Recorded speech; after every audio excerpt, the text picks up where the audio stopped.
Hi again and welcome back to Bible Doubter. If you have sincere doubts about the Bible, I've made these series just for you.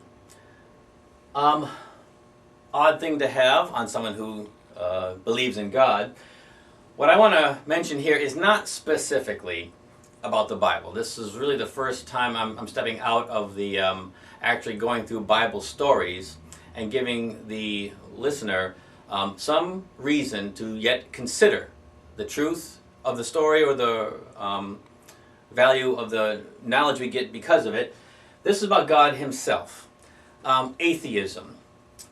There's been some, like a rebirth, if you will, of atheism, particularly in Western culture, that we haven't seen for a long time. Sometimes I hear Europe described as post-Christian Europe. You know, that's where the church was very, very strong. Now it's a lot has changed, and we're seeing more and more of that in America. Prominent atheists, bold and taking a stand. You saw it in the Soviet Union, where it was state-sanctioned atheism, not just persecution of Christianity. It was atheism, and it was imposed by the state. Now, I spent 7 years of my life in Russia after the Soviet Union collapsed, and worked with the people, got to know the mindset a bit. And one thing I saw, and it really convinced me of the truth of this: atheism will never really be strong. It never has been, never will be.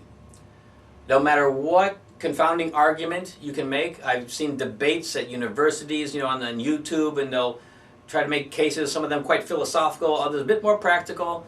But both sides could write books on those arguments. In the end, atheism will never be strong because there's this one scripture that kind of sums up what I'm trying to say. It's in the book of Ecclesiastes 3:11. This is Solomon speaking about God. He has made everything beautiful in its time. He has also set eternity in the human heart, yet no one can fathom what God has done from beginning to end. He bumps into a very powerful and profound truth in that one verse, that God has sent eternity into us. That's why we have this bug in us that wants, well, there's got to be more than this. That's why when people become extremely rich and extremely famous, the main thing they tend to feel is emptiness. Is this it? Is this all that I'm meant for?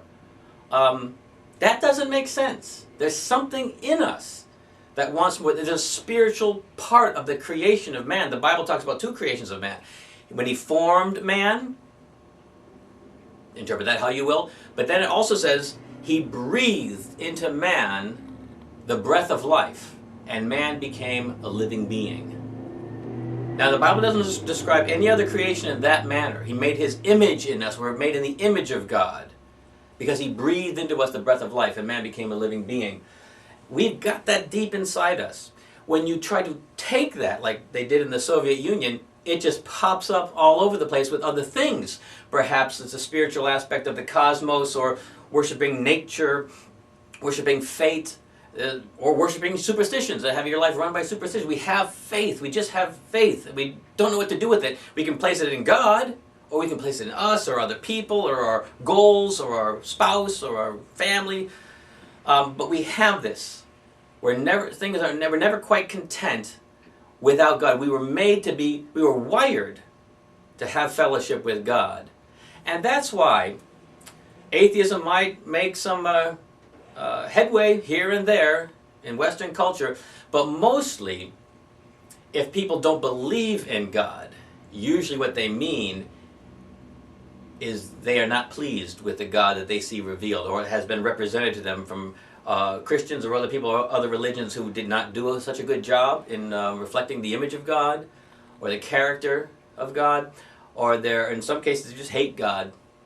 I don't believe in God. Really mean they hate God. Something horrible happened they can't explain, or some real problem of pain has come up, and if that's the God of the Bible, I'm not going to, it's that kind of attitude, instead of not believing in the existence of a supreme being. I think there's very, very few people who truly believe that there's nothing out there, that the God is the universe is God, kind of pantheism, which is making up more headway. But there will never be a strong atheism. Even in the Bible, it talks about when the end comes, it's all of humanity united under the Antichrist against God.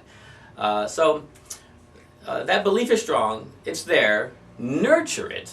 Don't try to necessarily explain it away, but nurture it, and God always honors that kind of sacrificial searching.